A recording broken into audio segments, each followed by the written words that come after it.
tardes. El día de hoy vamos a hablar de una actualización clínica sobre COVID-19 en el embarazo, un artículo de revisión. Mi nombre es Judy Subieta, residente de tercer año de la Universidad Metropolitana. Entonces, teniendo en cuenta que la pandemia de COVID-19 evolucionó rápidamente desde el primer caso, que fue descubierto en diciembre del 2019, se quiere hacer un análisis integral de los datos actuales en relación con el COVID-19 y su efecto en las mujeres embarazadas, ya que para marzo de este año teníamos aproximadamente 65.000 infectados con 214.000 fallecimientos por la misma causa. 65.000 millones de afectados con 214.000 muertos por la misma causa.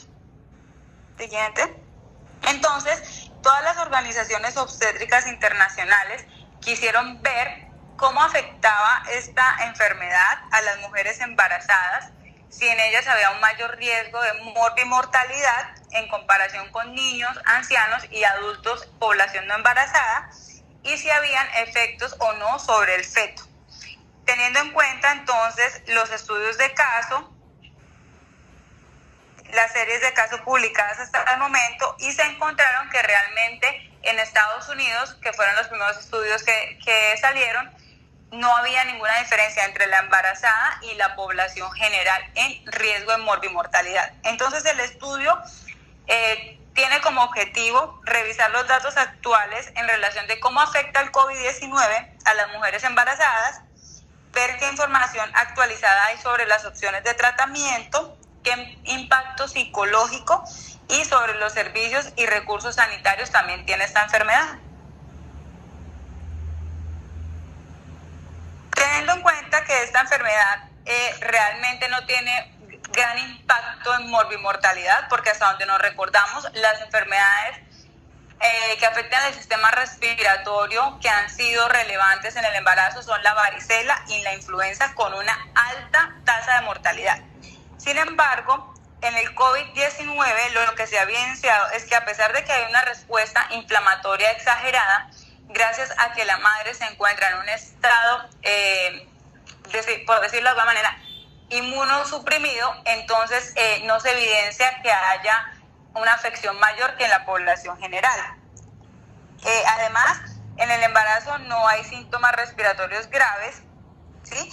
Y se ha visto que sí afecta de una mayor manera pues a la población gestante, pero que también curse con comorbilidades, como cuáles: pacientes que ya tenían diabetes preexistente, que tuviesen alguna enfermedad cardíaca, renal, hepática, enfermedades autoinmunes. Entonces en este momento sí se elevaría el riesgo, pero igual que en la población general con otras enfermedades de base. Entonces, en cuanto a mortalidad materna, cuando lo vamos a comparar con otras enfermedades de virus, coronavirus u otras infecciones asociadas a este virus, realmente la tasa de mortalidad es cero comparada con el MERS, que tenía una tasa de mortalidad del 28.6%, y con SARS, que tenía una tasa de mortalidad del 25.8%. Sin embargo, en algunos de los estudios reportados como series de casos, ¿cierto?, tuvimos un caso de enfermedad grave en el cual murió la paciente y su feto, y en Iraní se encontraron en estudios donde se presentaron 9 casos de pacientes en UCI, 7 de estas fallecieron.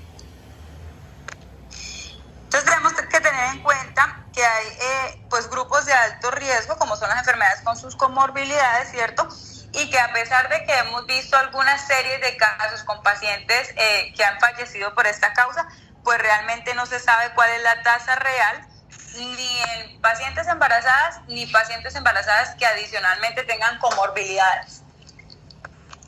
Bueno, entonces en cuanto a los síntomas de las pacientes, en general vamos a ver que tienen síntomas como fiebre, tos, disnea, diarrea, linfopenia, leucocitosis, pero en realidad los 3 síntomas más frecuentes son la fiebre, la tos y la linfocitosis.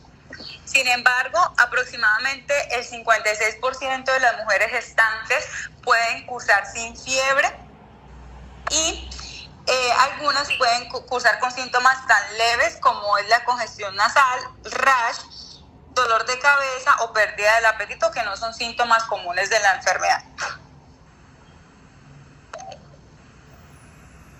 Siguiente.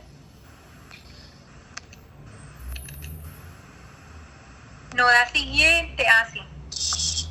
Entonces tenemos que, como les decía, los síntomas atípicos, que la paciente se encuentre afebril, que tenga leucocitosis o cualquier otra de esos síntomas. Y la población general entonces se va a encontrar que el 85% de las pacientes van a tener una enfermedad leve, el 15% va a tener una enfermedad moderada y grave solamente el 5%.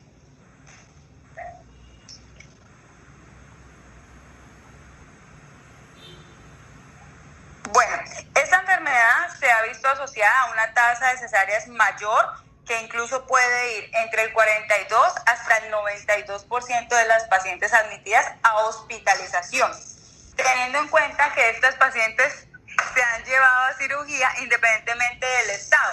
Muchas pacientes que habían cursado con enfermedad leve y otras moderadas.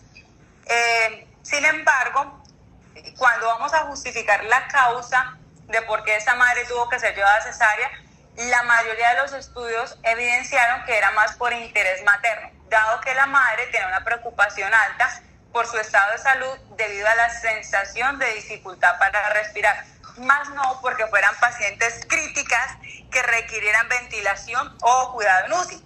Y dentro de otras causas, pero en una menor proporción, encontramos aquellas pacientes que presentaron sufrimiento fetal como estas causas. Dentro de los estudios encontramos que hay una proporción también significativa de partos vaginales, pero apenas del 57%. Sin embargo, cuando hablamos que hasta el 92% de las pacientes se están llevando a cesárea, estas pacientes están siendo llevadas entre la semana 30 a 41 semanas, dentro de las cuales hasta el 15% están siendo llevadas a un parto prematuro. E incluso hay estudios en los que se informa que hasta el 37% de estas pacientes eran prematuras. ¿Cuál es la causa? La verdad, la mayoría iatrogénica. Como les decía, interés materno, preocupación inicial porque no se conocían realmente los efectos del parto vaginal en los fetos, o por la preocupación médica del riesgo de ventilación mecánica en las pacientes. Anterior, Ingrid, por favor. Además, hubo muy pocos reportes de casos de sufrimiento fetal y otros reportes evidenciaron que las pacientes presentaban ruptura prematura de membranas, por lo cual esto hacía que los partos también fueran prematuros. Pero no hay una causa muy clara si realmente era por la ruptura o era más por el interés materno.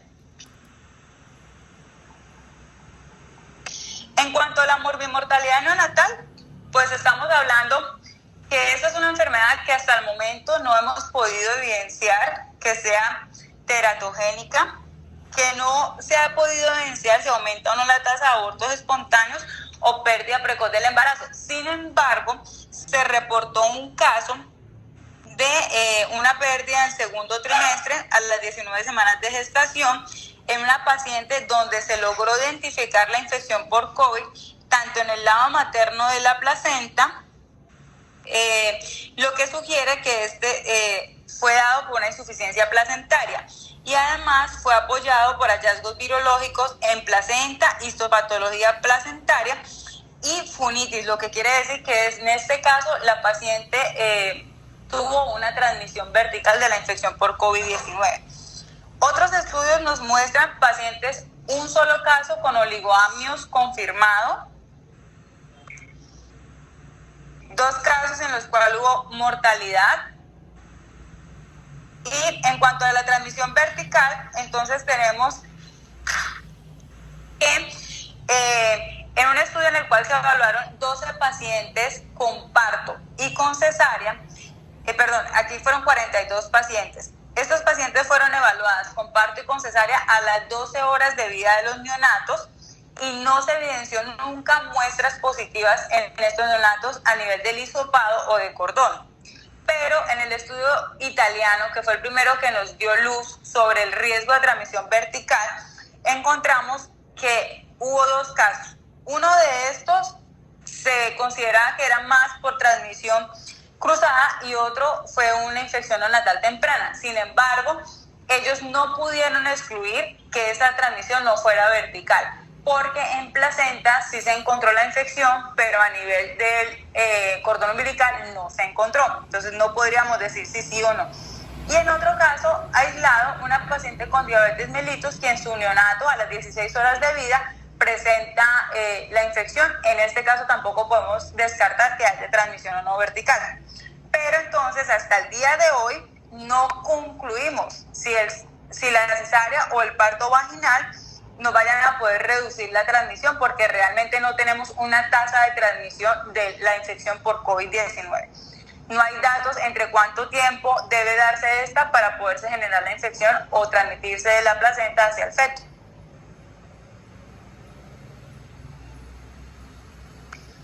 Bueno, en cuanto al diagnóstico y el tratamiento, nosotros sabemos que la prueba que tiene mayor sensibilidad hasta el momento es la PCR inversa, pero esta prueba puede salir negativa hasta en el 30% de los pacientes, aunque cursen con la enfermedad.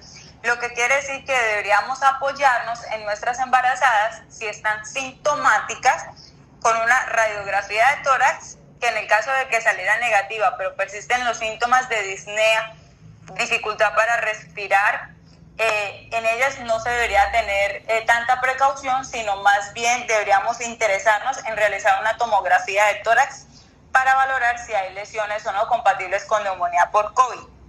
Cuando estos pacientes están graves o en estado crítico, se considera por la Escuela de Anestesiología que la mejor forma de ventilar la paciente sea en prono, y de esta manera se ha reducido de forma significante el síndrome de dificultad respiratoria en el agudo en el caso de la embarazada.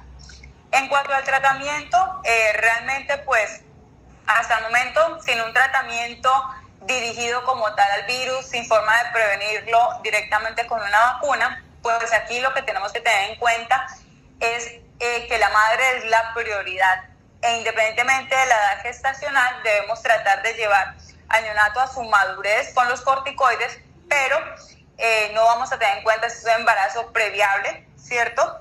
O el riesgo de morbilidad que pueda tener en el futuro.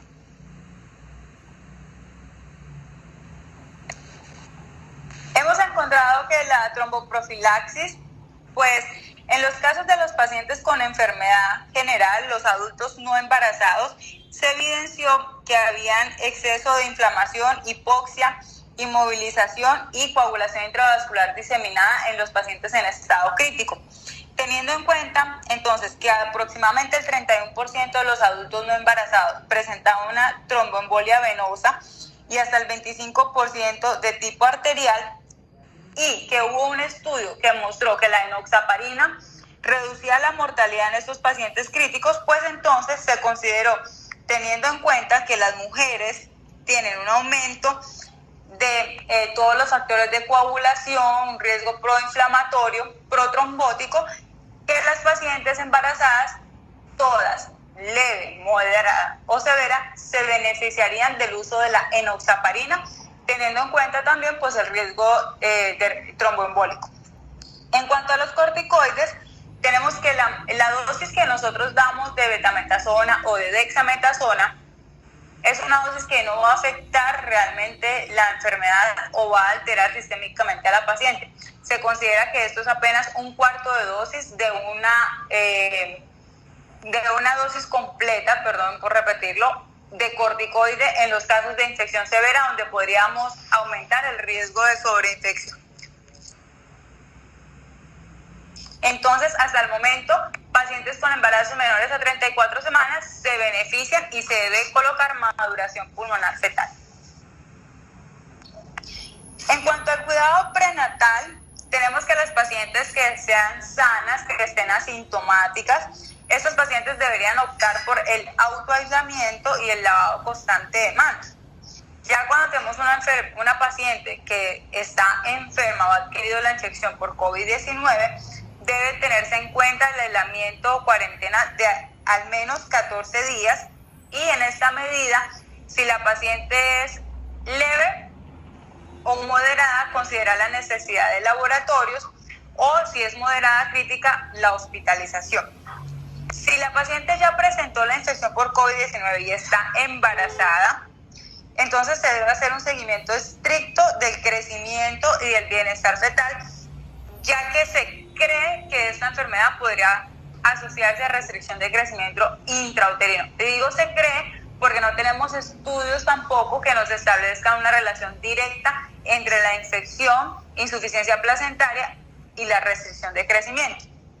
Lo ideal es que las pacientes que estén asintomáticas sean pacientes que actualmente durante pandemia tengan sus consultas, si es en consultorio, máximo con 3 personas, y si no de esta manera, que se haga teleconsulta o videollamada. En cuanto al trabajo de parto y parto, pues debe ser visto de manera individualizada. Como les comenté, iniciando la pandemia, ante el temor tanto del personal sanitario como de la paciente, se tomaron decisiones erróneas y se hizo hasta una tasa de cesárea hasta el 92% sin que hubiese indicación obstétrica neonatal. Entonces debemos individualizar a la paciente y tener en cuenta que durante el parto, durante la cesárea o intubación y reanimación, el personal médico debe tener gorro quirúrgico desechable, una mascarilla N95, su uniforme de trabajo más una bata quirúrgica desechable, guantes de látex desechables y un respirador completo facial o careta para prevenir la transmisión por aerosol. Durante la lactancia hemos visto que el virus no se ha encontrado en lactancia como tal o en leche materna, por lo cual todo riesgo es compensado para que el feto, el recién nacido, no padezca de otras enfermedades y sí tiene todos los beneficios de la leche materna que ya conocemos. Sin embargo, pues esta madre debe ser precavida, debe tener un adecuado lavado de manos y debe usar siempre la mascarilla durante el momento de la lactancia. O si la paciente está hospitalizada o en una unidad crítica, se puede extraer la leche y pasársela al neonato porque realmente no hay riesgo de transmisión en la leche como tal y que se haga un adecuado proceso del traslado hacia el neonato.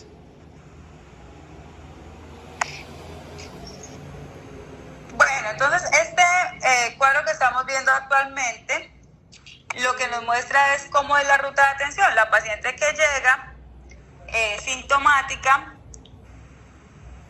que debe ser admitida y debe ser aislada inmediatamente en una sala respiratoria. Esta paciente debe ingresar con elementos de protección personal y debe ser monitorizado tanto la madre como el feto. Se deben hacer exámenes sanguíneos de función renal, función hepática, coagulación, cuadro hemático completo, valorar gases arteriales, valorar si la paciente requiere oxigenación, fluidos o nutrición adicional. Además, analgesia y anticoagulación.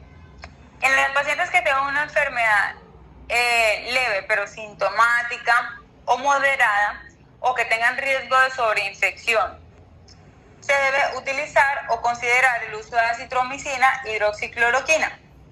Y además, si es menor de 34 semanas, valorar el riesgo de parto pretérmino y de necesidad de maduración fetal.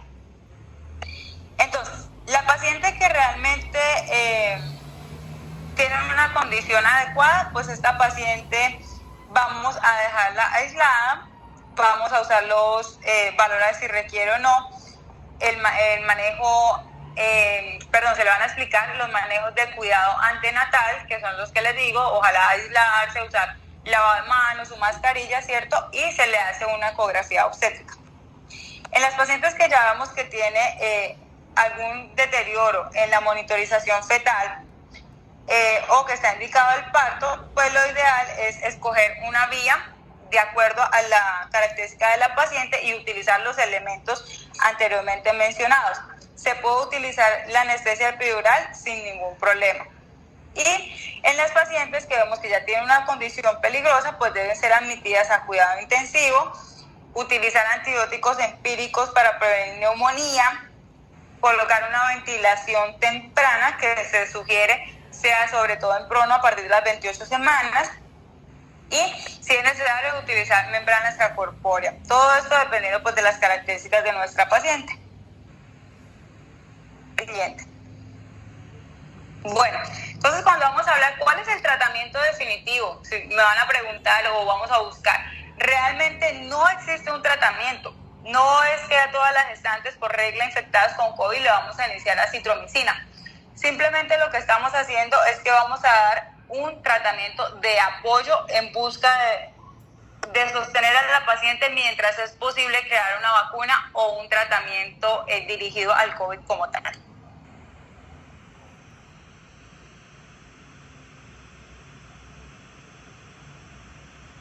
Dentro de los medicamentos farmacológicos actualmente, entonces tenemos la cloroquina y la hidroxicloroquina, donde esta lo que hace es que aumenta el pH del endosoma y de esa manera inhibe que haya una fusión celular del virus con la célula diana. Lo ideal son dosis de 400 miligramos 2 veces al día el primer día y luego se continúan 200 miligramos 2 veces al día por 5 días más. También se ha visto asociado la hidroxicloroquina con 400 miligramos de oral cada 12 días. Sin embargo, este es un medicamento que hay que usar con mucha precaución porque en algunos pacientes se ha evidenciado que con dosis mayores a 600 miligramos de hidroxicloroquina hay prolongación del QT, hay riesgo de torsades de Points y pues también se altera la salud mental en pacientes que tengan antecedentes psiquiátricos o consumo de medicamentos antipsicóticos y podrían llevar a esta paciente pues a la muerte. La citromicina es otro medicamento que lo que nos apoya es reducir la sobreinfección en pacientes con infecciones virales. El tratamiento está indicado 500 miligramos día por 3 a 5 días en dosis única diaria. El remdesivir es otro medicamento utilizado que lo que hace es inhibir el ARN polimerasa y de esta manera va a retener la replicación viral. Fue eficaz en su momento cuando se utilizó contra el SARS y el MERS, por lo cual actualmente se está utilizando en las unidades de cuidado crítico en dosis de 200 miligramos IV día el primer día y 100 miligramos IV día del día 2 hasta el día 10. Y lopinavir, ritonavir, que son medicamentos actualmente utilizados para el VIH, que se pueden utilizar y han sido ya probados seguros en la madre. También la idea es, en este momento se encuentra en estudio, pero la idea sería que también impida la replicación viral. Siguiente. Bueno, en cuanto al desarrollo de vacunas, muchas de estas vacunas se han hablado. Hay vacunas de subunidad recombinante, de ADN o de solo ARN. Pero pues realmente los ensayos que se han hecho en células T y B para evaluar el potencial de estos epítopes para producir una respuesta inmune no han sido todavía los adecuados. Entonces, en este momento, digamos que no podremos hablar de cuándo se vaya a crear una vacuna eficaz para la protección del COVID-19.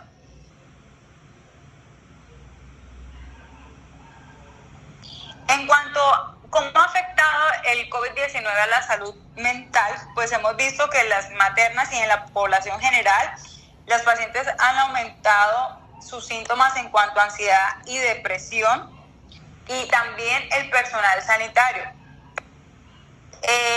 A esto lo apoya adicionalmente el efecto de aislamiento, porque inicialmente de pronto la familia puede estar pendiente en las llamadas, en una visita, pero con el tiempo se va prolongando y realmente las pacientes han quedado solas. También se evidencia que hay una mayor violencia doméstica y que tiene estas múltiples causas, pero que la justificación que se encuentra a nivel de los estudios es el estrés económico.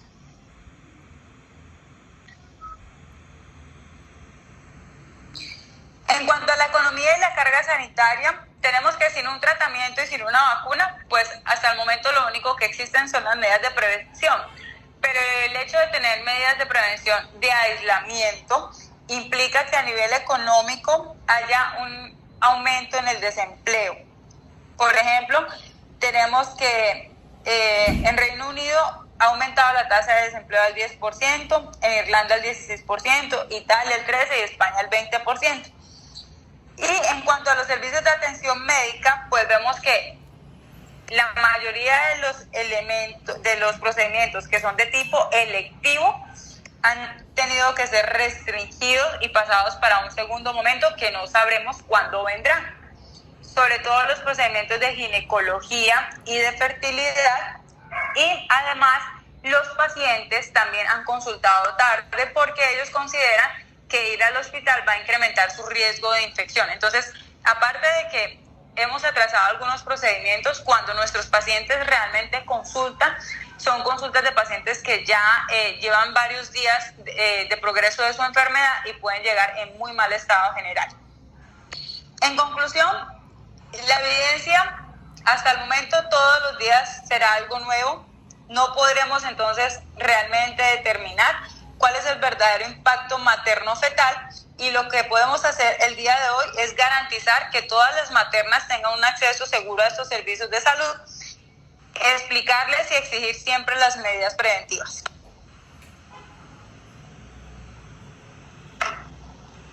Y finalmente, pues, convivir con el virus hasta que encontremos una opción eficaz de tratamiento.